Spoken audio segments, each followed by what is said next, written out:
We are back in the cream spot, the creamiest spot that you will ever listen to. This is the podcast where we get naked to take a shit. Some call me vicious. The boys at the club call me suspicious. I call you delicious. I'm the delicious Nicolicious. Hey, I'm Rob Dog. What's going on, everybody? How the fuck are you? It's a great day to be a podcaster. It's an all right day, yeah. Everyone's starting podcasts during the pandemic. Yeah. The penis-demic, whatever you want to call it. The pandemic. During the penis rodeo. Hell yeah. That's the new name for the podcast. The penis rodeo. Welcome back to the penis rodeo. I'm one of your co-hosts, the Rob Diggity Dangle Dog. I'm here with my fat cohort, the delicious Nicolicious. He smells like an open can of tuna, and he fucking fucks like a wild boar. We have a really exciting episode for you guys this evening. It's about aliens. We'll see if we can adequately follow up last week's episode with this one. I didn't think that last week would quite get the rave reviews that it did. Man, I didn't think so either. People loved it. It turned out pretty good. I think that's the most like emails and responses we've gotten in one episode about a specific episode in a while. That and for the biker chick episode, a lot of people they love that one too. But little did you guys know that she was hired, and that was not her true story. That was something that I wrote down, and I wanted her to read off a script. Completely true. Oh, that's completely true. Or is it? It is. Don't fuck with me, Rob. Let's hop on over to our Patreon subscribers real quick. First, He's not on here, but Kevin Campbell. Kevin, thank you for your pledge. Jimmy's Nips. Knips. Oh, Knips. Okay. K-Nips. All right. K-Nips, like ask your nipples if they're okay. Okay. K-Nips. Next, we have the One That Got Away podcast. Not AKA, but they are. What if it wasn't AKA? Puffy nipple friendly. They're all about unlike us. You got puffy nipples. Turn us the fuck off. Thanks, Rob. You're finally starting to see things my way. Hey, there you go. Next, we got Fupa Juice 666. What's up? Thank you. Fucking loud today, dude. I usually got to I leave you up really hot because you talk so softly, and then today you're like a fucking retard at the zoo. Hey, we had a warm up. We had a warm up episode. Oh yeah, okay, yeah, I forgot about that. DC Blues. That's DC Blues with a Z. Thank you, DC Blues, for your generous Patreon pledge. Sarah, thank you. Jedi. BetterHelp podcast, you are. You like it? Jesus Christ. Do you like it? Sure, yeah. All right. Zeke, the plumber. I was thinking this is Zeke from, he's a running back for the Dallas Cowboys. Oh, yeah. You know all about that. Yeah, I was thinking Zeke, the plumber from Salute Your Shorts. Even better. Even better for sure. Jordan Amos, he is a good friend of the podcast. He sent us some pictures of his grandma and him fucking each other, just like I don't need to get into it. Jordan, thank you for a Patreon pledge, buddy. Shane Stepler, thank you. Dylan Sanderson, thank you so much. Jeff Nix the Dicks, thanks, buddy. The Dicks. Austin Daigle, as in Dangle, as in Diggity Dangle. Austin Daigle, thank you so much for your pledge, buddy. Oh no, this is not a Patreon pledge. This next one. Yeah. Oftentimes I peruse the interwebs, AOL, chat rooms for teenagers, stuff like that. I get all over the place. That sounds so bad. What? I think you misunderstood what I said. Okay. Okay. Anyways, one of the podcast groups that I'm in is called Podcasts We Listen to. Yeah. And if you are I'm in there somewhere. If you're thinking about becoming a podcaster, if you're thinking about trying to get the groundwork and the advice you need to start up a podcast. Are we supposed to be doing an interview with that guy a long time ago? We are. Okay. Jeremy Collins, he runs a podcast called Podcasts We Listen to, and he has podcasters on. We're gonna get with him one day. But there was a girl on there. She said, I'm kind of down because she's going through a breakup. Mm-hmm. Name is Amber K. I'm not gonna say her last name because she never said if she wanted me to do this or not. Okay. But she said one of my favorite podcasts to listen to is the Brohio podcast. It helps cheer me up on that stuff. So I thought about that for a second. I said, that's really nice of you, Amber K. And I just want to say, it's that fucking guy's loss that you guys split. He probably did something stupid. You probably came home early from work and he was wearing your lingerie. He had one of your high heels stuffed up his butt, and he's like, hey, do you like this? And you're like, no, I don't fucking like this. Get the fuck out of here. So I think I really appreciate her saying, hey, the bros of Brohio. They're super dudes. Yeah, it's very sweet of you. And anytime I see people recommend us on there, I'm just blown away that there are people out there that hear, hey, what's a good podcast? That listen to us. Not only that, but they're kind enough to say, well, check out the Brohio podcast and please don't fucking judge me. I was like, they completely get judged after the fact, but it's okay. And I especially love it when I see like 50, 60-year-old moms and grandmas that say, oh, well, you might want to check this one out, but it's a little noisy, if you know what I mean. It's a little, it's a little weird. But thank you, Amber K. Fuck him. If you need us to kill him, reach out. We'll get it taken care of. Next, we have 2 podcast promos. Cool. And I always forget these. If you are doing a podcast, as long as the promo doesn't completely suck fucking dick, send it to us. We will play it on this show. Maybe. To have your promo played on another podcast, you could be looking at $500,000 million to have that done. Yeah, it's a lot of money. It's like a Super Bowl commercial. We reached out to True Crime Garage when we first started, and they were very dismissive assholes. No, you guys aren't going to do anything for us. Killer show, huge following, great content, but then when we reached out to them, I don't even know if it was those 2 guys that responded. Yeah, we don't know. They were whoever they answered the message was very dismissive. They didn't want to talk dollars. They're just like, fuck no. But we appreciate what Jerry Pauly did for us in the beginning when he played our promo in the Hillbilly Horror Stories. So we're going to play some podcasts. The first one's the J Spot. And she said, I don't know.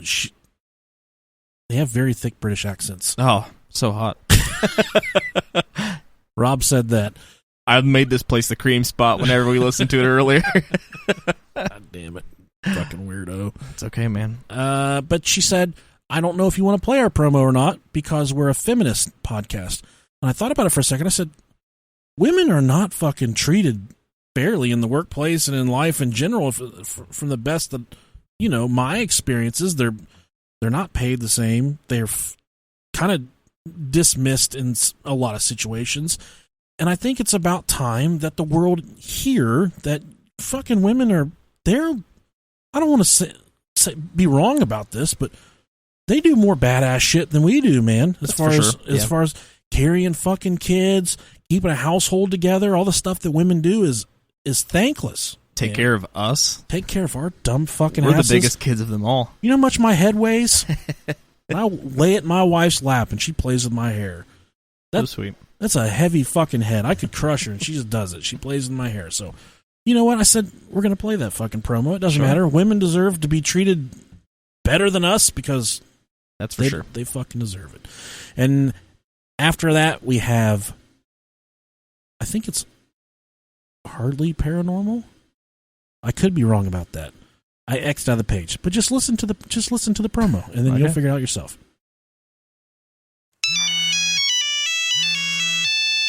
Hello. Hey Jess, what are you doing? Not much. Why? What are you thinking? How about educating ourselves, tackling difficult issues, and dismantling the patriarchy? I'm in. You found the J-Spot. Join us every Thursday for a candid look at issues affecting women. Everyone is welcome. We are an all-inclusive podcast with open minds and hearts. If you've got an opinion, we want to hear it. From work life to sex to sexual preference to lifestyle, we will leave no stone unturned as we educate ourselves and others. J-Spot, it's been a pleasure. Hey, how does Bigfoot tell time? I don't know. How? He checks his Sasquatch. I'm Jerry. And I'm Lacey, and we're the hosts of the Hardly Paranormal podcast, where every week we examine cases of the strange and unusual and try to find out what's really going on. Is the Black Monk of Pontefract just a trick of the eye? Could the Loveland Frogman just be a deformed iguana? What about Will-o'-the-Wisps? Poltergeists? Leprechauns? Gateways to hell? We examine them all and more, and discuss if they're real or if they're hardly paranormal. Catch us every week wherever podcasts are available. And remember, it's probably just the wind. What do ghosts wear to formal events? Boob ties! Fucking boob ties. Go check them out. Boob ties. The J-Spot, Hardly Paranormal. I give it the stamp of delicious Nicolicious approval. Yes. Right? Rob and I have been hanging out all weekend together. Our families went to the lake together yesterday. I saw a fucking bald eagle. I stood there in the water. I pissed all over myself in the hot lake water. It was a delightful day. Had a really good time. I think I ate like 9 sandwiches. I made most of the people at the lake, they have little lunch meat sandwiches and whatnot.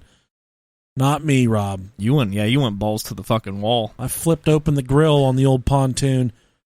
I grilled up some cheesesteaks with provolone and sauteed onions. Put some mayonnaise. I had a nice white trash sandwich on that thing. Iceberg lettuce. And then Rob leans over my shoulder. He says, "Hey, can you put two pieces of bologna on the grill for me?" What the fuck are you talking about, dude? Oh, it was so delicious. He said, "I'm gonna put you." Oh, okay. No, we don't have to. We don't have to. I said, "No, buddy, I'll throw some bologna on the grill for you." Shit, dude, give it here. So I grilled 2 pieces of bologna, and there was still some cheesesteak and some onions left on the grill when I was done grilling the bologna. I wasn't frying it; I was grilling it. And I just put it all together. I said, "Will you eat this?" He said, "Fuck yeah, I'll eat it." So what kind of cheese you want? I said, "Yeah." So he's still standing. Oh man, it was the life. I'm thinking of that white trash delight right now, and it's making my stomach happy. I pooped my pants yesterday. No, did you? Well, I didn't poop my pants. No. Okay. When I was riding home from the lake, okay. I reached down to scratch my genitalias. All right, and I felt like pure sand in my testicles. Okay. My net and my swim trunks, these are new swim trunks, I didn't get a chance to cut the net out, was completely full of sand. Oh. Like, how do you even manage that? I don't know. I kept on jumping in the water, and it was only like 2 feet of water. Right. Fucking whatever. Maybe. So I get home, and I have to poop so bad that I sprint inside the house. I don't even help my wife carry anything else. Yeah, I did the same. And I just ran into the house. And I get in the bathroom, I start to pull my trunks down, and I feel those gravel in my net start to like move around.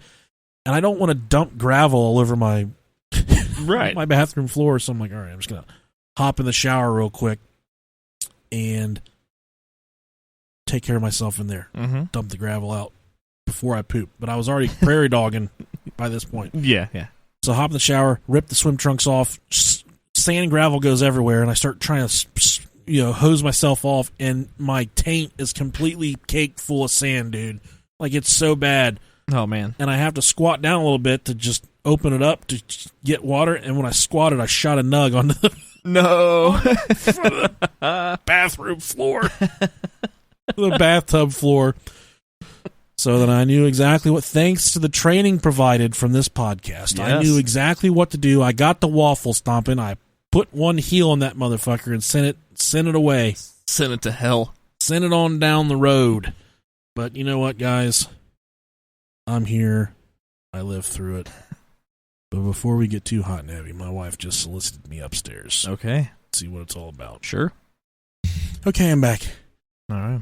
Isn't it funny how your first kid, every single time they have a little bump, bruise, or scrape, you're like, oh my God, you rush them to the hospital. Oh, yeah. But then your third kid, they've been decapitated and their leg is off their body, and you're like, yeah. I think they'll be fine. A little bit of Motrin. They're going to fucking work it out themselves. It works the same with getting your pictures done, too.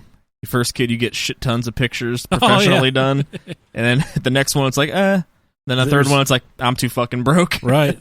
The second one, there's no existence of her at all, I don't think. Yeah. Unfortunately. Yeah, we've done a few. That's what happens, man. That's being a parent. Yeah. Oh, God. I'm going to skip over the article this week. Okay. It wasn't that good. I mean, fuck, we're already 15 minutes in. Might as well. We have something possibly very big coming back. Not my dick. Not his dick. That's gone. That's long gone. But that's the only... If you can go find the Facebook page, go to the Brohio Podcast. There's pretty much by the time you're hearing this. Little clue, little hint what that might be. Maybe. Should be ready. Maybe. We'll see. We don't know. We don't know. We don't know what's going to happen. But there's going to be some fucking ground rules. I know that. Some motherfucking ground rules. Yeah. So if you guys want to group together, I don't know. That's a little hint there, too. If you want to group together, I don't know. Fuck it. Bill Wilkins? Whoever. What'd you say? The Bill Wilkins? You said that like it was a fucking password or something, dude. Yeah. I mean, I'm just saying. Okay. Just saying. Talking out of our asses, I guess. Yeah. We haven't done an alien episode, UFO episode, in a really long time. For us. For us, yeah. Because that's what really makes us happy is UFOs. Not necessarily what makes you guys happy. The fucking CIA admitted that they exist. Yeah. It's fucking time, brother. It's time. So I dug into the anals. Is that the right word? Anal? Sure. Anal's where you have sex in the ass, right? It is. Okay, I dug into the anals of UFO lore and alien abductions, and I found a really good story. Good, I'm excited. I had to go deeper into the anals than the deepest anals. Deeper than any person's ever traveled anally. You had to pass the prostate. Yeah. Go into the intestine. Some people aren't on our Facebook, but I posted a meme. This one was a search screenshot that says the human anus can be stretched up to 7 inches before it sustains any damage. Raccoons can fit into holes as small as 4 inches. So that means technically you could fit 2 raccoons in your asshole. Just about 2. Just about 2. I feel like if you're already stretched out that good, you could get the second raccoon in there. You might be able to squeeze 3 in there if you proportion them right. We saw a raccoon run across the street on the way to the lake yesterday. Uh-huh. And my daughter said, "It's an aardvark." What the fuck? God, no. I said, "Give me some of what you got back there, girl." You've been eating crowns again? It's an aardvark. What the fuck is an aardvark? It's a platypus. It's an anteater. I had to look it up. What the fuck is an aard? Yeah. And the more and more I looked at that aardvark's tongue, the more and more I was like, we should get one of those. Why use raccoons when we got aardvarks? There you go. Man, look at the tongue on that fucking thing. I know. So, this story in UFO lore is one of the earliest stories and all-around believable stories, aside from one of the first stories that was, I guess, distributed to the masses was the story of Barney and Betty Hill. It was a very believable story that happened in 1961. This is not the story we're covering. Yeah. But in 1961, Barney and Betty Hill were traveling from Montreal back to rural New Hampshire. I mean, if you have a story where the people's name is Barney and Betty Hill, you know they got abducted by aliens. Definitely did. But you know the thing about it? Barney had an IQ of about 150, super well put together, straightforward. Mm-hmm. And those that knew him said that fucking dude would not make up a UFO story if it was the last thing that he did. Right. But they were traveling from Montreal back to New Hampshire on the evening of September 19th into the 20th. They were on Route 3 when they were followed by a spaceship. When they arrived home, their watches weren't working, Betty's dress was torn, Barney's shoes were scuffed, but they didn't remember much. They did some regression stuff with some psychiatrists and psychologists and hypnotists. So they had some lost time pretty much accounted for. But then they regressed. They remembered everything that happened. They had a really extreme abduction. They had he died just a couple years later from some kind of weird cancer, and they both kind of had just really odd stuff surround them for the rest of their life. All of the signs pointed to them telling the truth about this incident. It was a very widespread story that a lot of people read about at the time. Just like my asshole when I try to put 2 raccoons in. Very widespread. Yeah, you got to really open it up and get 2 raccoons in there. But my question is, what do you have to use to coax a raccoon to get a raccoon? Throw some cans in there. For starters, you got to shove some cat food up your ass. Really cheap cat food, like Kitten Caboodle or Meow Mix. Get a handful of that, really cram it up your ass. Not salmon flavor. You're not trying to lose any dates over this thing. You want to stand on your head so it gets really deep in there. You know, with its little paws. You want to put a sign next to your ass that says this is not a trap, too. So the raccoon knows, because raccoons are pretty smart. They really are. Pretty smart little dudes. And then you just pat your butt cheeks and... Do you have to do the cat thing where you go... Pss, pss, pss, pss? Yeah, that's what works for cats for me. It always works. We were in Arizona one time. There's this fucking cat that looked like it was in the cartel across the street walking around. Had a scar down its eye. Yeah. And I said, I'm going to pet that cat. My wife's like, don't pet that fucking cat. So I'm like, I squat down the driveway. I'm like, start making all these cat noises, and it perked its little head up. And it starts limping over because it's been shot and stabbed about 5 times. And it gets to me, and it gets close enough. I'm like, hey there, man. And I put one fingertip on the top of this cat's head, and just fucking started. Oh, it bugged the fuck out. It went crazy. Oh, yeah. And I said, you are a fucking asshole. You were a dickhead cat. It probably had its veins are probably coarse with that Heisenberg. He's never been loved before. Yeah. That pussy's never been loved like it's supposed to. Poor Putty.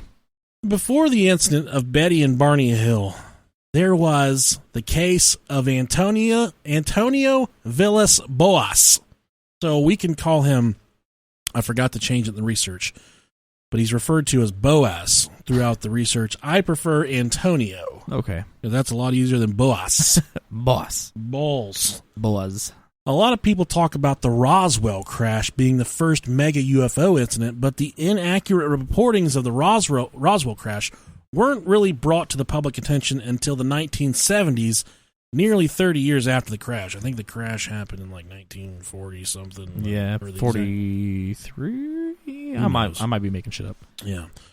But that was the first, people think about UFO lore and crashes, whatnot, and they think about Roswell. Roswell wasn't reported.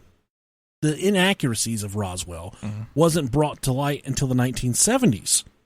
So that was a long time after the crash. 1947. There you go. Antonio's abduction takes us to Brazil in 1957. Okay. Many researchers say this specific incident is the first recorded incident of a UFO abduction in the modern age. Awesome. There is an infinite amount of UFO abduction stories. They're all pretty standard for most part. Mm-hmm. But this one is a little different due to it being so physical. And speaking of physical, have you ever had anything inside your ass besides a raccoon before? No. Okay. I just wanted to clear that up before we do this experiment. Mm-hmm. So when I take you to the emergency room and they're like, has he done this before? You got to really stretch me. I mean, he usually does possums, but we tried raccoons because we heard you could get 2 of them in there. That one possum is not enough. We're only able to get one aardvark. Do they have possums in other countries? Because they're a nasty fucking animal, dude. They have to.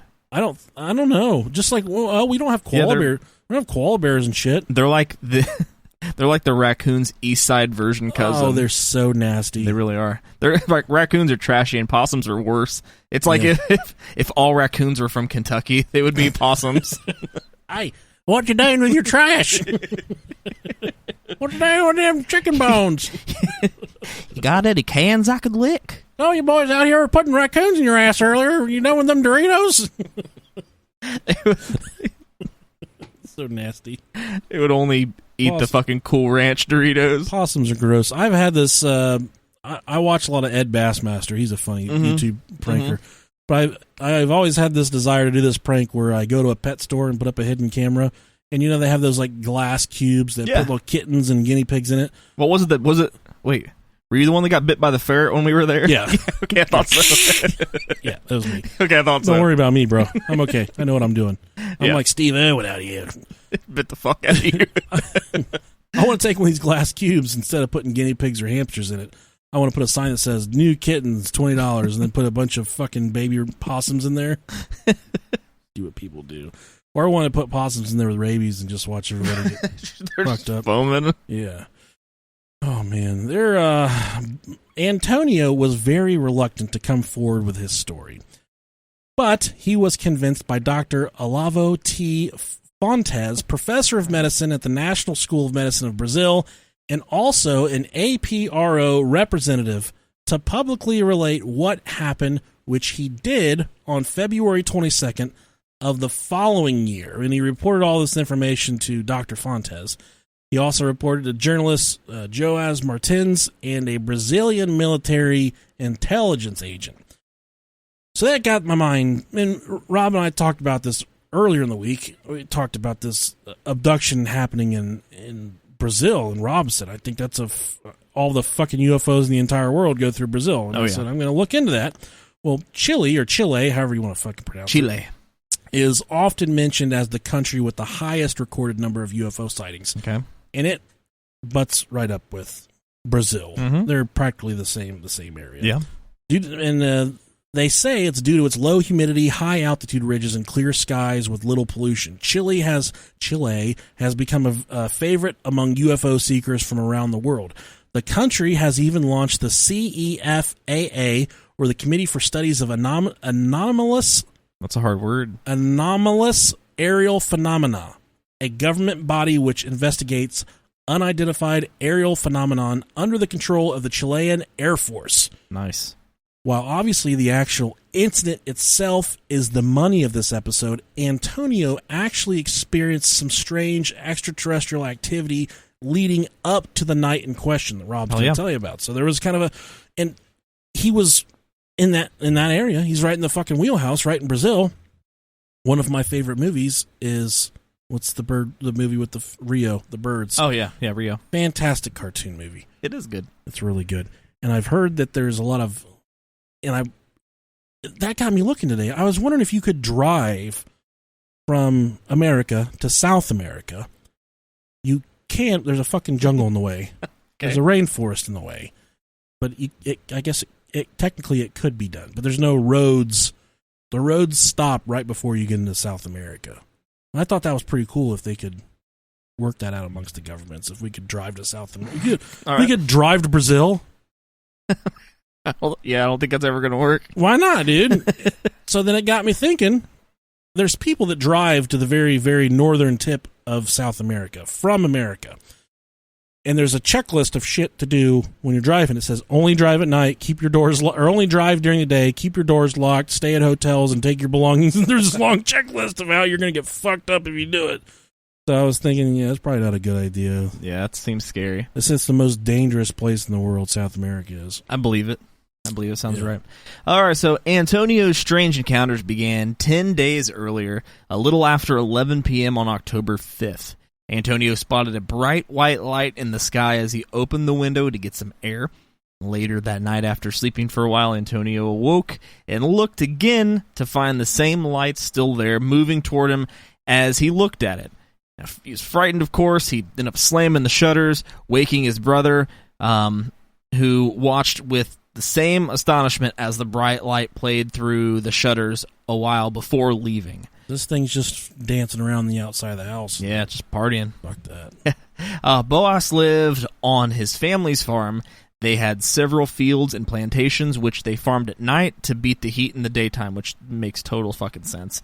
On the 14th, around somewhere between 9 to 10 p.m., Antonio again with his brothers were out tilling the fields when they both witnessed an extremely bright light a little over 300 feet above their heads. Antonio, leaving his brother behind, set out to investigate, and as he got closer, it suddenly, this is in quotes here, it suddenly darted away at tremendous speed to the opposite end of the field. And he approached it again, and it again darted away back to where it had started from. This maneuver was repeated no less than 20 times. At last, discouraged, Antonio returned back to his brother. Oh, wow. Yeah, so Antonio said, this light kept still for a few moments longer in the distance. Now and again it seemed to throw forward rays in all directions, the same as the setting sun sparkling. And this is a quote from Antonio himself here. I was about to do a really bad accent, but I don't really want to. You don't want to do a Brazilian accent? It was just going to be a really bad Spanish accent. No, just go for it. It's fine.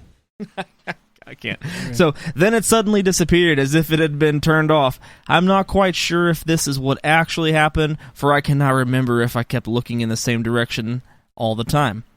Maybe for a few seconds I glanced elsewhere, so it may have lifted up and disappeared before I had the time to look back at it again. So what we have at this point, he's living on a plantation. He's living on his family's farm. And working away. Before the major incident that we're discussing right now, there was a couple nights leading up to that where he's experiencing some type of odd bright light in the sky with some type of capability to maneuver unlike anything that they'd seen in that area before.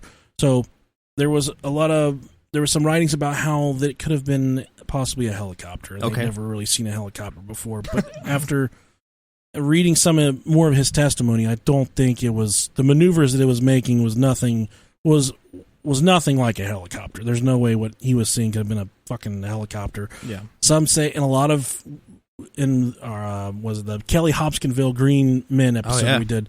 A lot of people say those were great horned owls or whatever. There's an infinite amount of fucking animals in those owls are terrifying looking too. Brazilian. There's all kinds of animals they have there that we don't have. So, but all that can be dismissed because of the bright lights and the maneuverability of whatever he was seeing. Mm-hmm. The next night, he worked the fields alone. So normally he would work in the fields at night with his brother, but this specific night he was working alone. And I think Rob said it earlier.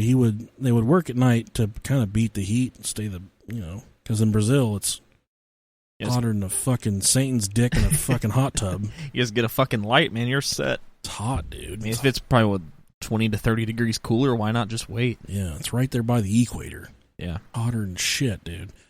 As my dad likes to say, it's hotter than a two-peckered billy goat. That's pretty. Yeah, so the next night he worked alone.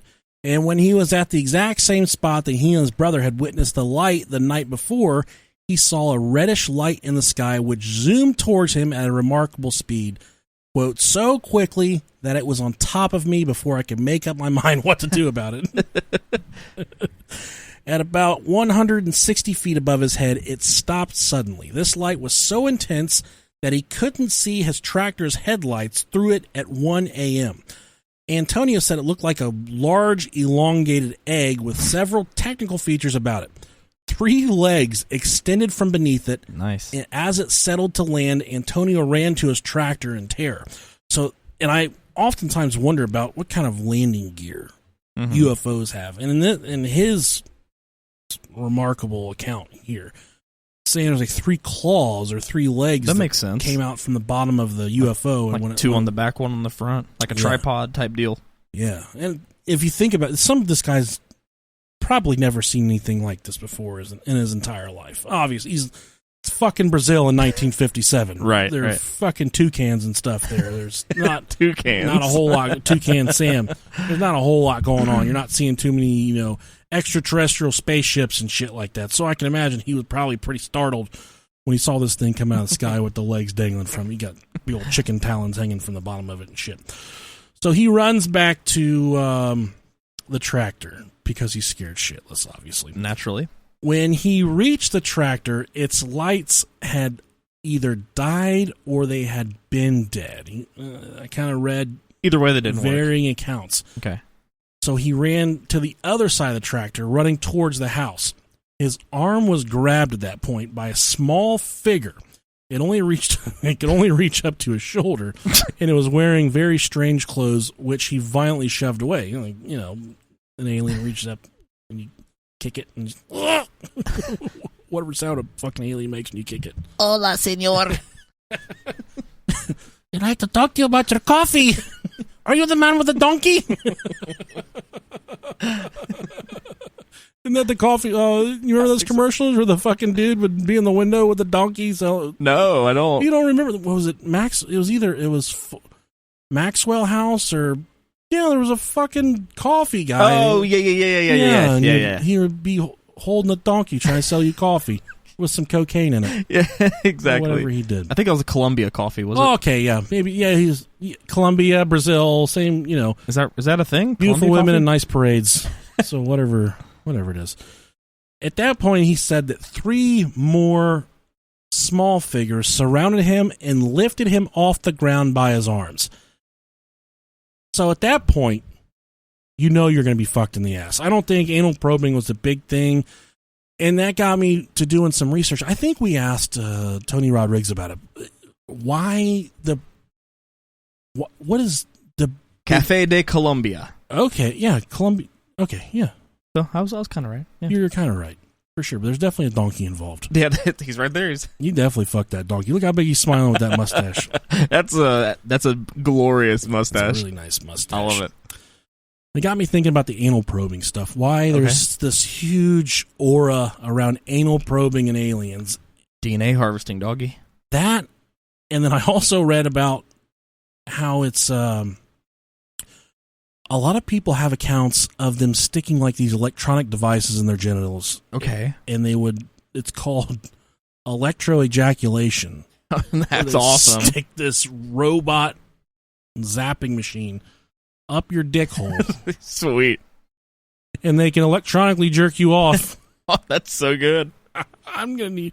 and I don't know if if feel there's that. any aliens listening, message me and I'll send you my address. If you have an electroejaculation machine, send us an email, brohiopodcast@gmail.com. We'd like to use that thing. We'll clean it off and sanitize it, coronavirus, before we send it back. We'll get it run in tip-top shape. We'll oil it up. But there's a lot of accounts of this electroejaculation shit where they stick stuff in people's dick holes and they jack them off and they simply just want the seeds.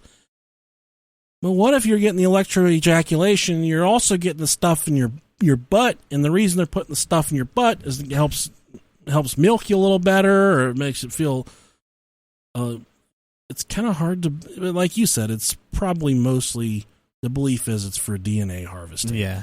And they're trying to create a race using our DNA and their DNA to make some kind of... Maybe they just watch us from space and they see all the shit that we shove up our asses. So they're like, they must really like it when we put things in their butts. That's the strength. Yeah, exactly. It's just raccoons. Maybe that's where it came from. It's not a probe, it's just fucking raccoons. I tried to go into his butt and there was a raccoon. There was a trash panda. That takes us to the point where Antonio is taken inside the spacecraft, and this kind of starts a wild encounter that he experienced that night. And Rob's going to tell you about that. So this is the time he spent inside the spacecraft and the encounter itself. So Antonio, over the years, was able to describe these beings in great detail. This is in quotes here. All of them were very tight. All of them wore a very tight-fitting siren suit made of soft, thick, unevenly striped gray material. What the fuck is a siren suit? I do not know. Let's look that up. I don't know. I kept on reading that. Siren suit. So it's like a jumpsuit. Yeah. Okay, it's like a something like a World War II fighter. Someone who worked in like a mining, that's what it looks like, a mining outfit. Fill that thing full of poop and wear it. So this garment reached right up to their necks, where it was joined to a kind of helmet made of gray material that looked stiffer, and it was strengthened back at the nose level. Okay, very weird. Kind of kinky. Yeah, it really is. When a problem comes along, you must wave it. They're just wearing a gimp outfit. Fucking mask and shit. Their helmets hide everything except for their eyes, which were protected by two round glasses like the lenses in ordinary glasses. Through them, the men looked at me, and their eyes seemed to be much smaller than ours. That's weird. Though I believe that may have been the effect of the lenses. All of them had light color eyes that looked blue to me, but this I cannot vouch for. Above their eyes, those helmets looked so tall that they corresponded to what the double of the size of a normal head should be. Probably there was something else hidden under those helmets, placed on top of their heads, but nothing could be seen from the outside. Right on top, from the middle of their heads, there sprouted 3 round silvery metal tubes. I can't tell whether they were made of metal or of rubber, which were a little narrower than a common garden hose. The tubes, which were placed one in the middle and one on each side of their heads, were smooth and bent backwards and downward towards the back.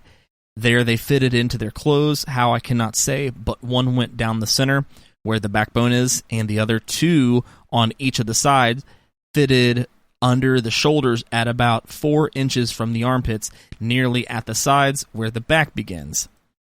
I didn't notice anything at all, no hump or lump. No hump, no lump, no my lovely alien lumps, to show where the tubes were attached, nor any box or contrivance, whatever the fuck that is, hidden under their clothes. Oh, Rob Dog.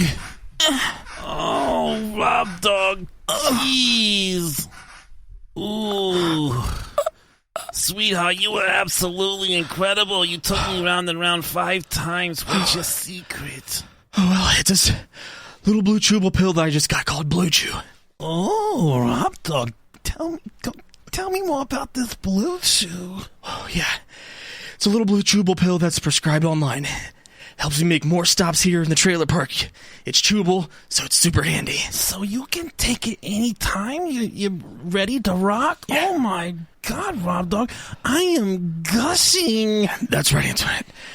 Ever since I started using Blue Chew, everything is so much different. It's like I added an extra tank of gas. Is it like that Viagra and Cialis stuff? Yes, it's the same active FDA ingredients. This stuff is bad to my bone. I mean, the bone. If you think that extra is what you need, hit up BlueChew.com just like the color blue. If you use the promo code BROHIO, that's BROHIO at BlueChew.com, you're going to get your first shipment free minus your $5 shipping. They're going to take care of that for you. Yeah, and email us a screenshot of your order, and the bros will send you some free stickers. Promo code BROHIO at BlueChew.com. You will thank us later. Guys, I know it's a tough world out there right now, and things are different right now. I know there's things that can get in the way of you achieving your personal goals. For instance, I was down in the dumps over this, of everything, just kind of being away from my family and being away from my friends. I felt like I was running in a never-ending circle until I reached out to the wonderful professionals at BetterHelp. BetterHelp will assess your needs and match you with your own licensed professional therapist, and they're going to connect with you in a safe and private online environment. So it's super convenient, guys. You can start communicating in under 24 hours. It's quick. It's so important to get that quick help too. And it's not self-help. It's professional counseling. And that's why it helped with me so tremendously.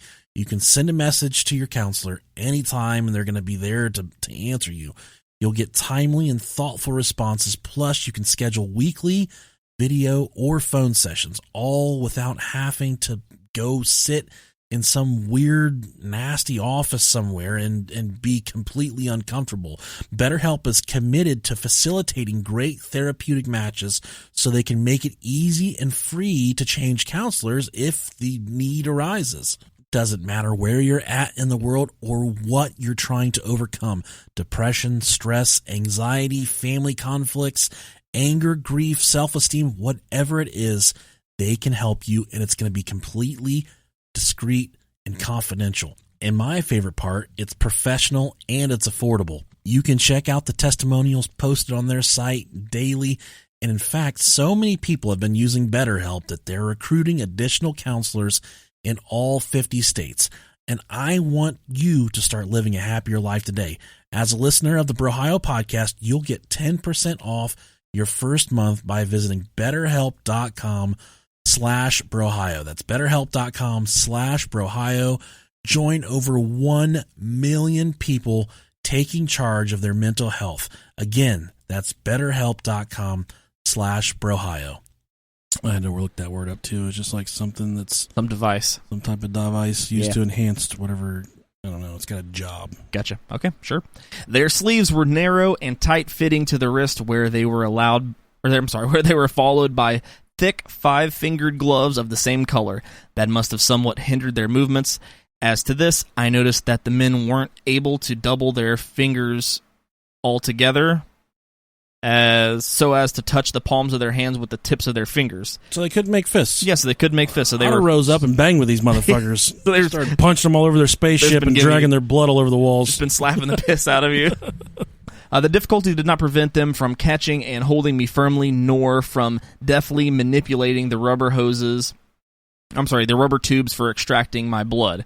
Those overalls must have been a kind of uniform, for all the members of the crew wore a red badge the size of a pineapple slice on their chest. That's oddly specific. How Brazilian. Yeah, right. And sometimes it reflected a shiny light. Not a light of its own, but reflections such as those given in the rear lights of a car when another car lights it up from behind. From this center badge, there came a strip of silvery metal, or it may have been flattened metal, which joined onto a broad, tight-fitting, claspless belt, the color of which I can't remember. No pocket could be seen anywhere, and I don't remember seeing any buttons either. The trousers were also tight-fitting over the buttocks, thighs, and legs, as there was not a wrinkle nor a crease to be seen. And just keep in, this is not as sexy as this episode is going to get. It's about to get a lot sexier in a minute. There was no visible hem between the trousers and the shoes, which were actually a continuation of the former being part of the self-same garment. The soles of their shoes were different from ours. They were thick, about 2 or 3 inches thick, with and a little turned up in the front, so kind of like an elf shoe. Thick and turned up. Exactly. So that the tip looked like those described in fairy tale of old, through the general appearance, that was common for tennis shoes. From what I saw later, they must have fitted loosely, for they were larger than the feet they covered. In spite of this, the men's gait was free and easy, and their movements were swift indeed. That's a good sentence. They were swift indeed. Perhaps the closed siren suit they wore did interfere slightly with their movements because they kept walking very stiffly. They were all about my height, 1.64 meters tall, whatever the fuck that means. 5'6". We don't fucking know. We don't measure meters. It's like 5 feet. That's short as fuck. Right. Perhaps a little shorter because of those helmets, except for one of them. The one who had caught a hold of me there, this one did not even reach my chin. Short little shit. I would have went balls out with that dude. I don't think you would have. I would have shoved the raccoon up his ass. Definitely seemed like they might have been able to bang a little bit, you know what I mean? They can bang me all they want. All seemed strong, but not so strong that I had fought with one of them one at a time. I should have been afraid of losing. I believe that in a free-for-all fight, I could face any one of them on an equal base. That's fucking Brazilian right there. That's why I like to, when I go to... He knew jiu-jitsu, there's no way. When I pick my kids up from school, I watch the little boys come out. I'm like, I'll beat his fucking ass. I'll beat his fucking ass. I'll beat his fucking ass. At this point, while resisting as best as he could, Antonio found himself being pulled up a flexible, metallic rolling ladder into a hatchway, which closed behind them, so neatly that no seam was visible to the naked eye. At this point, he found himself in an almost solitary confinement room, just a white room with no furnishings. Suddenly, an opening appeared from the seamless wall, and Antonio was led into another room. The only furnishings visible was an oddly shaped table that stood at one side of the room, surrounded by several backless swivel chairs, similar to like bar stools. They were all made of the same white material. The tables as well as the stools were one-legged, narrowing towards the floor, where they were either fixed, such as the table, to it, or linked to a movable ring held fast by 3 hinges jutting out on each side and riveted to the floor. It's a pretty specific very specific, yeah. For not, those weren't really of the time either, what he's describing. That wasn't really 1950-ish in Brazil, so that's kind of really specific for someone to describe. Unless, he's watching alien movies and shit. I don't know when they started making alien movies, but... I would imagine it's probably a little after this. Right. I would have to assume. So, his abductors then grabbed and held him in place while communicating in sounds that he had, end quote, no resemblance whatsoever to human speech. I can think of no attempt to describe those sounds so different that they were from anything that I had heard before. Those sounds still make me shiver when I think of them. It isn't even possible for me to reproduce them. My vocal organs are not made for it.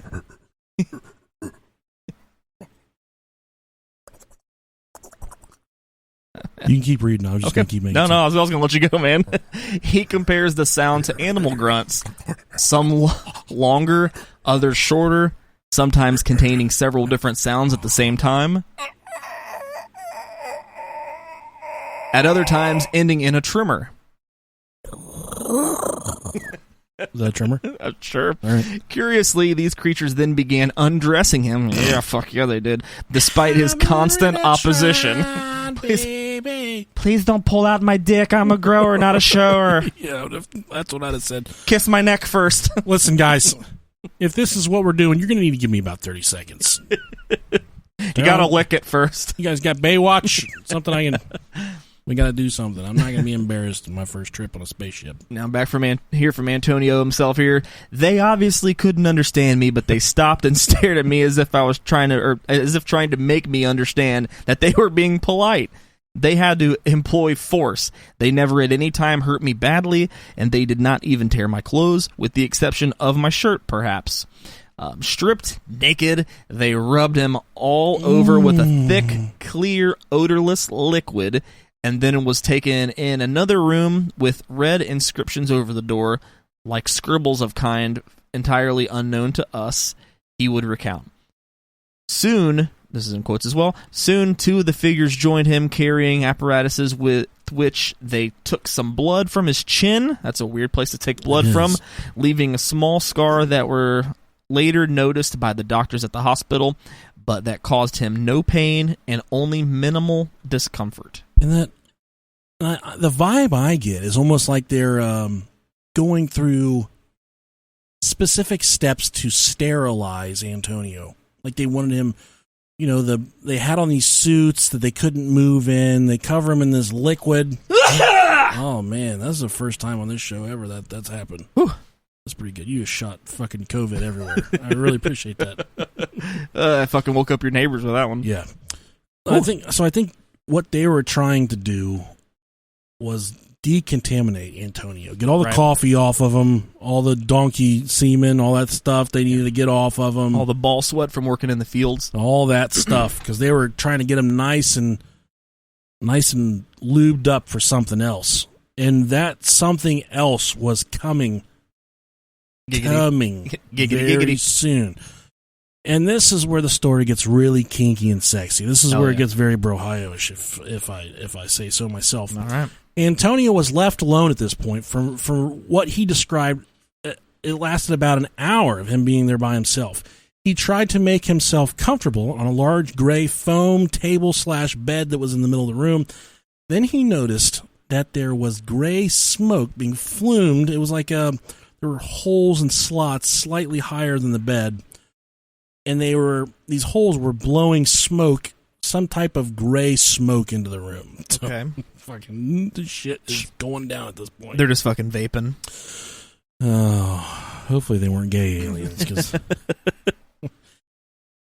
at first, Antonio, when he started to breathe in the smoke and the fumes, he felt nauseated, as though he was being suffocated. So that's always fucking good. That's always fun. Then he rushed to one corner of the room where he vomited violently, and after this, his breathing was it was easy at this point. He had no problems breathing after he just had a good hard puke. That's kind of like when you've been drinking a whole lot. Oh, man. Super fucking sloppy drunk, and you just tell yourself, I just need to puke one good time. Dude, you feel so good after that puke, too. And I will be okay. It pretty much, I'm not going to say it's life-changing, but it's kind of life-changing. Feels really good. In the moment. To just fix it that fast. It sucks. You dread it when it happens. Whenever I was a kid, in order to get out of school, I would eat my breakfast. I would get drunk. And throw up. I get drunk. Fucking fuck my dad. Power move. I would eat breakfast before I brush my teeth. And then I would go into the bathroom. And if my mom hears this, she's going to be so upset that I did this to her. This is just nothing but foolish lies. I'd eat breakfast and then I'd go in the bathroom. I'd take the toothbrush and I would just start stabbing myself in the tonsils to gag myself. And then right when I knew I was about to blow, I'd walk in the living room and just fucking puke everywhere. I'm in there playing tonsil fucking hockey with a toothbrush, cramming it in the back of my throat. So what that did is that really prepared me for a life in gay pornography, because I have no gag reflex now. You're such a gentleman. My wife and I, whenever we have sex, we have a Mick Foley glove that we wear like Mankind. And she gags me. She tries to stick it down my throat and gag me, and she still hasn't gagged me. I usually pass out before I gag. Right, naturally. Yeah. I got no gag reflex. I miss that gimmick. What, having no gag reflex? No, I still got that going on. Oh, okay. No, the fucking Mankind? The mandible claw and the foam coming out of the mouth. That was great. Such better characters back then. It really was. Dark Side of the Ring is doing Owen Hart this week. Oh, nice. Yeah, that was a really sad night when he died. I was watching that with our friend Lucas that night for sure. He when he fell from the sky and died on the turnbuckle. Bad shit. Still never released that video. No reason. They never will. Yeah. No reason to. Honestly, I couldn't imagine being there. That would suck, dude. So a little while later, a door opened, and in walked a naked woman. Yes. To Antonio. And you may think I'm trailing off the story here, but no. This is exactly what Antonio described. He said, a naked woman walked in. Ralph Blum, who wrote, this is who we've taken a lot of this information from. Antonio speculated that the clear liquid was an aphrodisiac. Nice. In this research also says the logic of the story suggests that it was a germicide of some kind, and that the smoke was a chemical that permitted the alien to breathe without her helmet. The rest of the crew wore helmets, as you heard in the rest of the episode. It could be that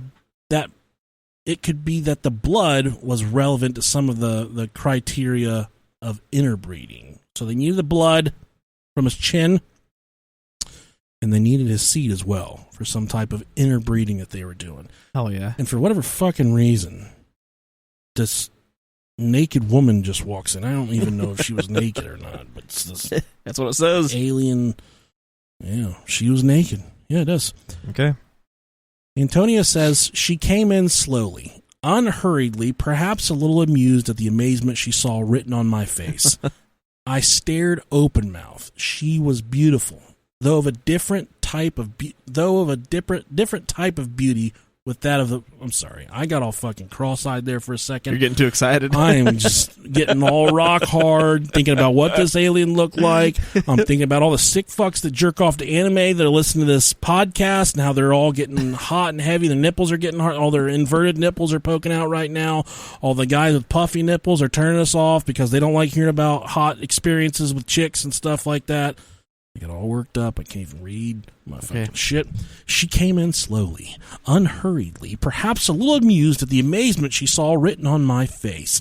I stared, open-mouthed. She was beautiful, though of a different type of beauty compared with that of the women I have known. So he's saying you got a bunch of fucking bush pigs out there in Brazil. This woman's she's not even Brazilian hot. Like, she's hotter than Brazilian hot. That's like a whole new level of hot, too. Yeah. That's like LA, you have LA hot, and then you have Brazilian hot. There's Ohio hot. You ever seen that before? Where they have almost all of their teeth. I got my nipples pierced. You like that? That make me hot, doesn't it?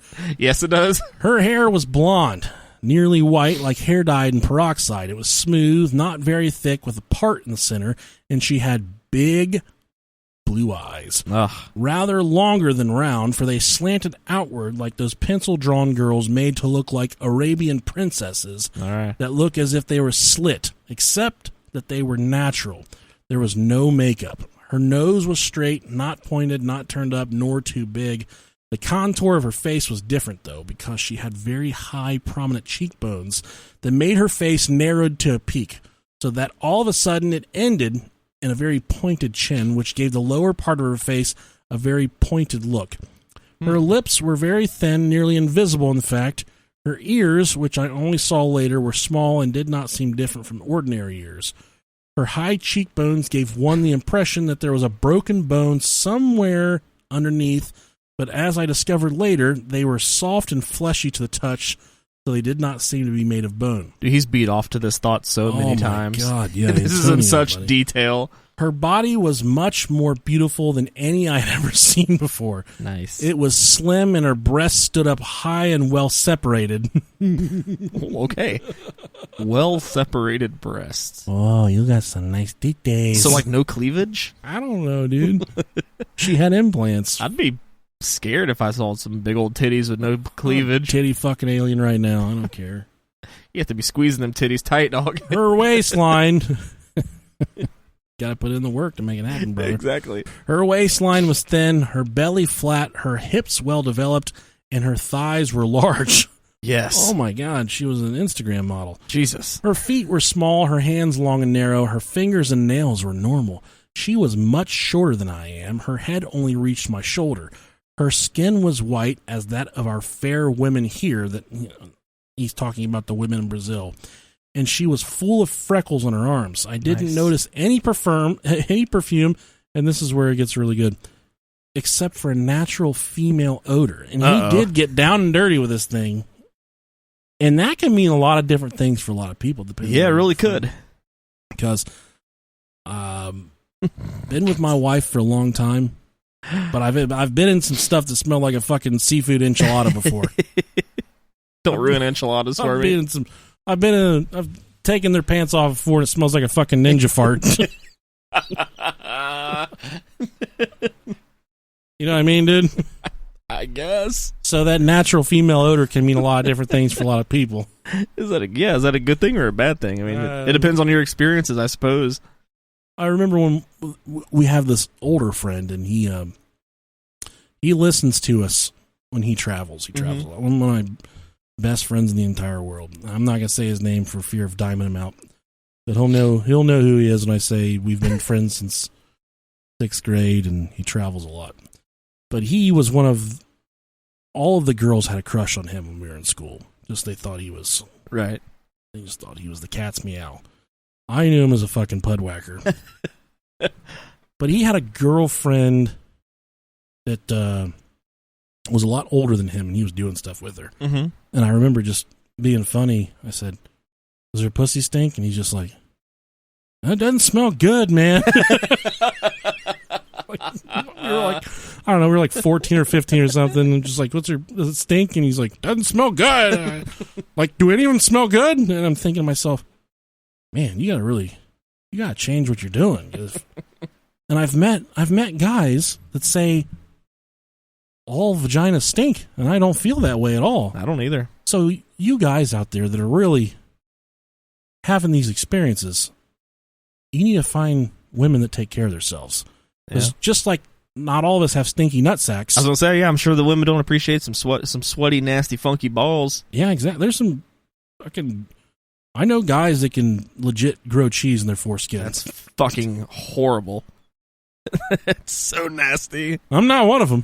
Oof. I'll take a shower, dude. I don't. Yeah. It's not above me or below me for me to take a shower. I gotta. Oh man.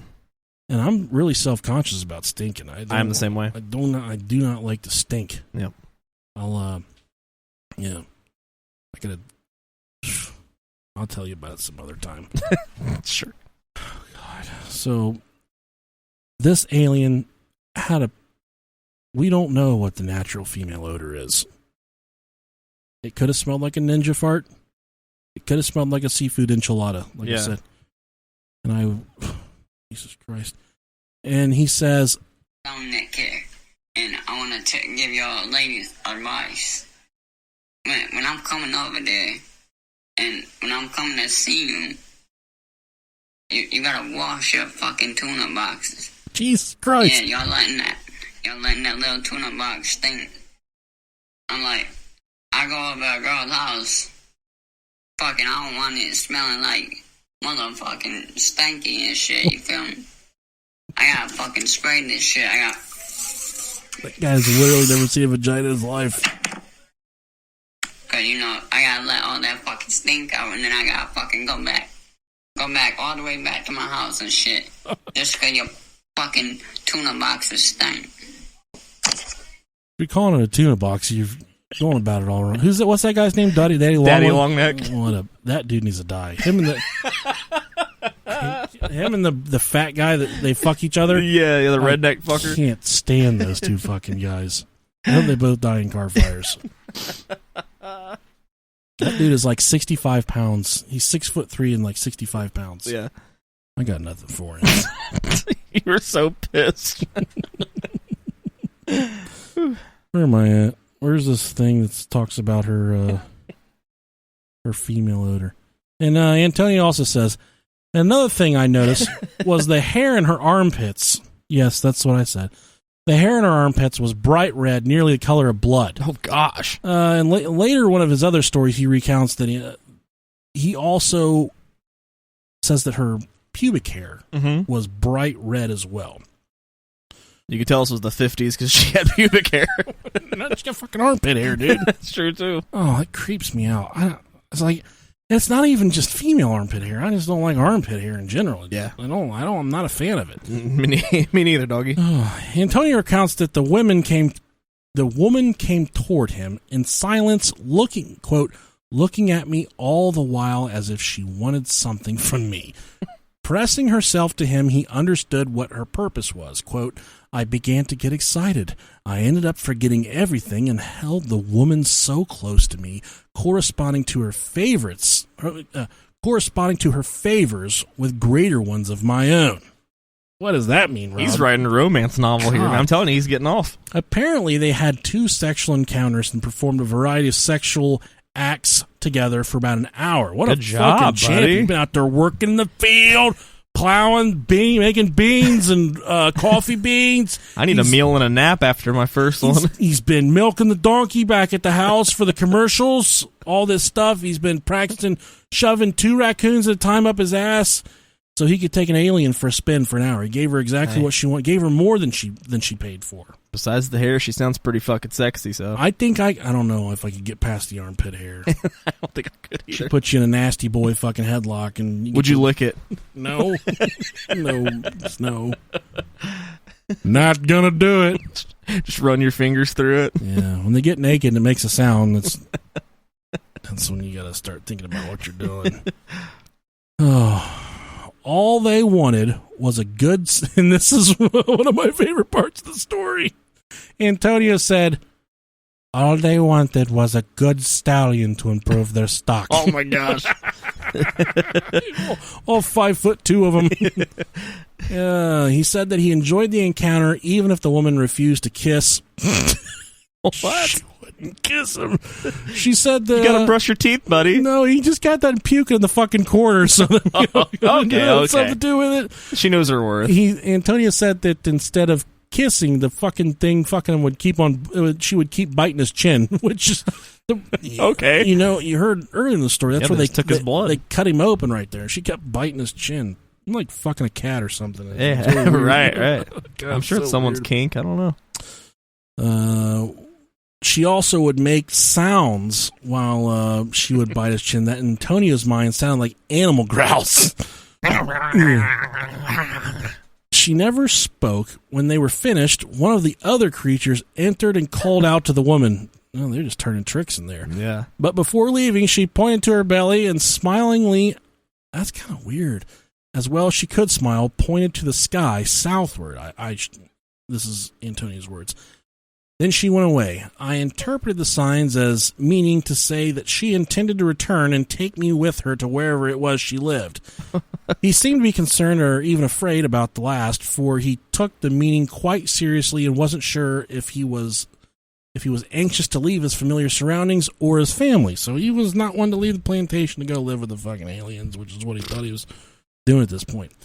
After fetching the woman, the creature returned Antonio's clothes. He was led back to the room with the stools and the table where the crew sat and communicated with one another in their strange way, ignoring him. He felt altogether calm, quote, for I knew no harm would come to me. Now he had a chance to really process his surroundings and try to remember all he could. He noticed that the walls were smooth metal and hard with no windows anywhere.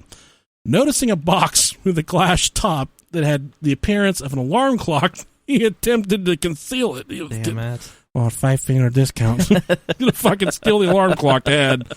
Noticing this, one of the crew seized it instantly and shoved him backwards. One of the researchers that wrote this said that Antonio described the clock as having one hand and several marks that would correspond to the 3, 6, 9, and 12 of an ordinary clock. However, although time passed, the hand did not move, and Antonio concluded that it was not a clock. The creatures continued to lead him through the ship, pointing out various interesting features which Antonio described at great length with a remarkable amount of detail. Antonio stressed that there was no doubt in his mind whatsoever that he was aboard a metal craft. The tour finally over, one of the figures gestured him down the ladder, then pointed to itself to the ground. And then, in a southerly direction in the sky, the same direction the woman had pointed to, priorly, you'll remember, Antonio was signaled to step back, and the ladder retracted. The ship rose. The tripod landing struts retracted once again, so smoothly that one in place, no sign of the opening through which they had emerged was visible, and stopped a little over 100 feet above his head, growing increasingly brighter. The buzz formed by the dislocation of air grew louder, and the revolving saucer began to rotate at a terrific speed, while the light turned to many shades of color, finally settling on a bright red. As this happened, the machine abruptly changed direction by turning unexpectedly and producing a large noise, a kind of shock. When this was over, the strange airship darted off suddenly like a bullet southward, holding itself slightly askew at such a heady speed that it disappeared from sight in only a few seconds. Huh. Okay. Then from here we'll go to the what happened after that. Yeah, he made it back to the fucking ground without dying. Exactly. So it was about 5:30 in the morning when Antonio returned to his tractor. By his reckoning, 4¼ hours from the time he had been picked up. He discovered the tractor had been sabotaged, presumably during the scuffle, meaning that his abductors were smart enough to know that he would try escaping and that they had knowledge of how a tractor worked. So the battery wires had been detached. For about 3 months after his encounter, Antonio suffered various mild medical ailments such as those described above, and excessive sleepiness, a trait commonly found in subsequent abduction cases. Okay.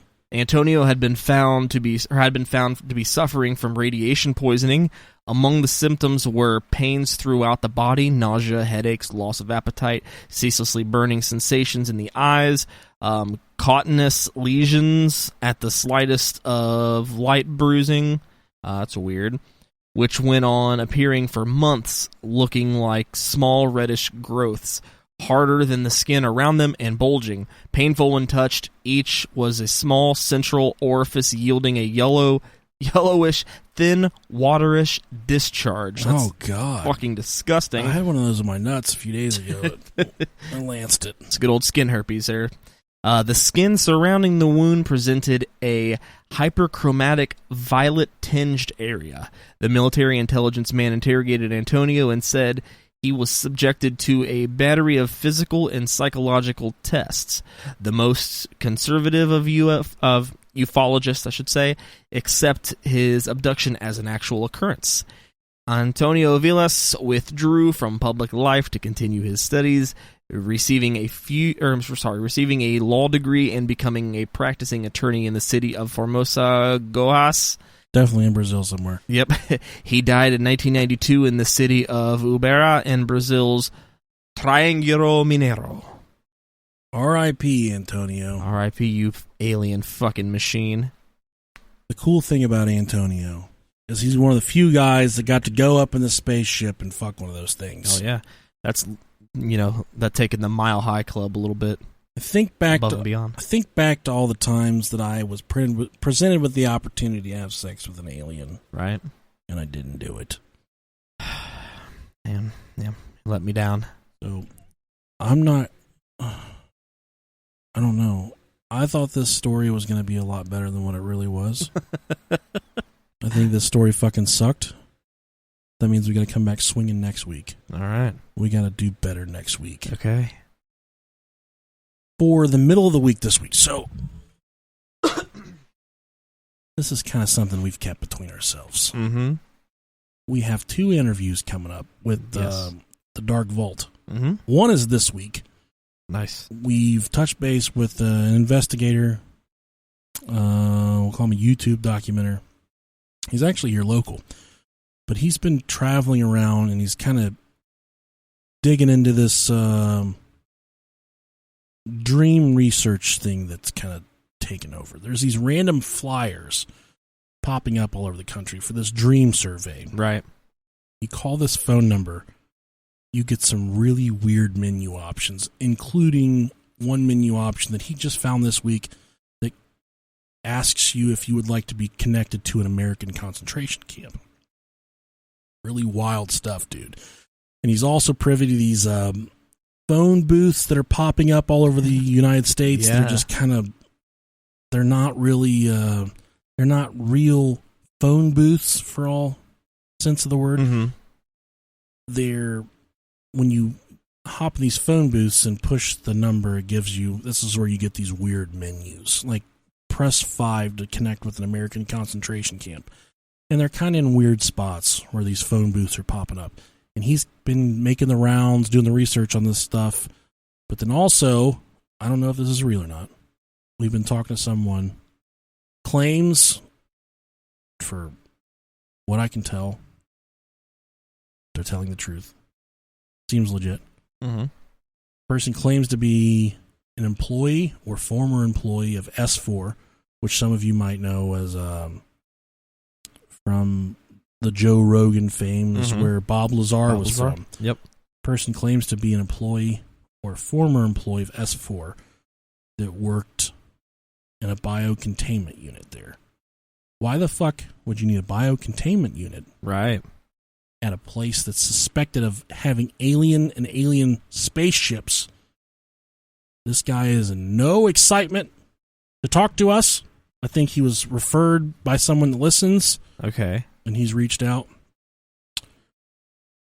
He's not 100% committed right now at this point, but I think, man, it's kind of leaning toward he's going to do it. That would be fun. That would be a lot of fun. So, possible biocontainment officer from S4 we're going to talk to. Hell yeah. And then we also have this guy that's on the grasping at the heels of this dream survey experiment that's possibly intertwined, connected to a lot deeper, darker shit. Yeah. And he's set up for an interview this week. We're going to talk to him. He's going to kind of narrate his experience for us firsthand. He's got a YouTube channel where he's kind of documenting. He's small time at this, doesn't have a lot of followers, but I found him on a really dark spot of the internet. And he showed me all this stuff and showed me all his research. And he's like, I just want to get this stuff out there. He didn't show me his dick, if that's what you're laughing about over there. No. Not yet. He hasn't showed me his dick. We might be able to get him to. I don't know. So I'm really looking forward to these two Dark Vault interviews. Yeah, that sounds awesome. It does sound awesome. If you've ever 69 with an alien, send us an email, brohiopodcast@gmail.com. The password to get into our closed group, there's no closed group, is there? Oh, we'll see. Okay. Who knows? Sorry, I just had a brain fart from a long time ago. If there was a password for our closed group. I don't know. What do you think it would be? My name's Bill Wilkins, and I'm 73 years old, and I died in my own shit. For sure. Yeah, definitely. So come join us wherever you are. Come talk to us. We're everywhere you want to be. We're like Jesus. We're like God. Yeah, sure. We, do you want to go there? We're fake.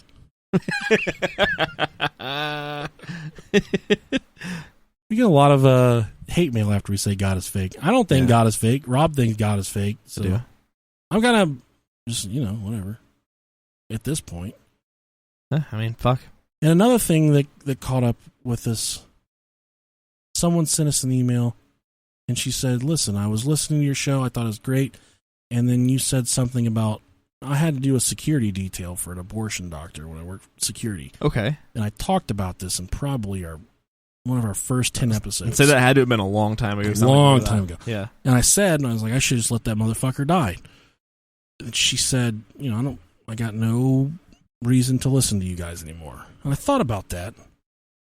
And I'm like, man, my point of view on a lot of stuff has changed a whole lot over the years. Mm-hmm. For instance, I wouldn't say that this time around, like to kill an abortion doctor. He's doing a job, but he's doing a job for someone that has nothing that fucking concerns me. Yep. So why should I care about what this guy's doing? Yeah. And for the person that's going through that, none of my goddamn business. That doesn't fucking pertain to me at all. So why even have a point of view or perspective on something that has nothing to do with you? And I thought about that. I'm like, man, my point of view has changed on a lot of stuff since then. I see some of my... not my body, not my call. Exactly, dude. And I see a lot of stuff pop up on my Facebook, on this day 10, 11 years ago. And I read my Facebook statuses. I'm like, what the fuck was I smoking? Oh, man. Yeah, I've said some really bad stuff back I had to delete some stuff that I'm just like, I don't feel that way. It's not how I feel. But then I've talked to you guys at length about I was a very devout Christian growing up, for the most part. I think I just went. My brother used to say this. He would say, "You only go to church for the pussy," and would never. I'd be like, "The power of Christ is in me, and I will destroy you." And I never said that. Yeah. But I think that might have had a lot to do with it. I just liked hanging out with the people I was around. But there was a few times in my life where I got really, really deep into the Bible and deep into a relationship with Christ. And there was, there's different phases of your life that you go through. In my latest phase of my life, I see things happening around the world. I see things happening to people I love. And I think to myself, if there was a fucking God, if there was a Jesus Christ, why are we talking about pedophilia rings? Why are we talking about, little kids and babies dying from cancer only years after being born? Why is this stuff happening? If there's this all-encompassing being up in the sky that has this tender heart full of love that just wants to surround us, why does that stuff happen? Why, for someone that's like 105 years old right now, why not let them go? They've lived a full, hearty life. And then let this little 2-year-old that has leukemia experience life for. Not that I'm saying all 105-year-olds should fucking die, but there's a lot of wisdom to those people that you can learn from. It's their time, though. Yeah, I mean, I don't live as long as you want, but why are such bad things happening if there's someone up there that loves us so much and wants to take such good care of us? And I'm not saying that God doesn't exist. I'm just telling you that I'm conflicted in my heart. I will say that if he does or ever did, there's a very good chance that he just doesn't give a shit anymore. Yeah, he's like us. He realizes that humans are a pest. The lowest of the low. We ruin everything that we touch. God. We're just we're literally the fucking possum of the earth. I want to believe there's something better up there for us. Yeah. I really do, because I think about all the animals I've owned in my life.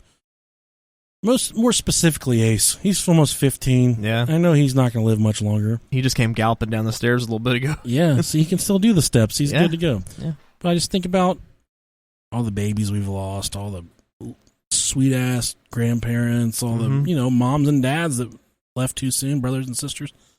I hope there's a beautiful place up in the sky for all of them. Yeah, it's a wonderful thought.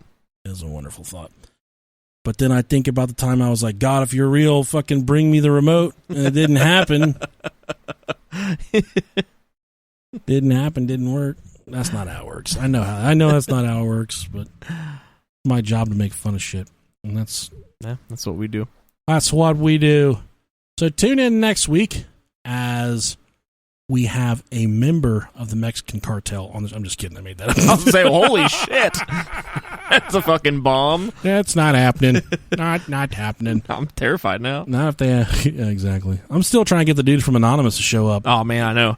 Anonymous guy, if you're listening, send us another message. Send us a message don't text us. With a real phone number. How about that? Not a Cincinnati escort service. Not an escort service. It's going to get us fucking arrested. Jesus Christ. We are the Bros of Brohio. We are so thankful that you tuned in for this episode. Yeah, we love you guys.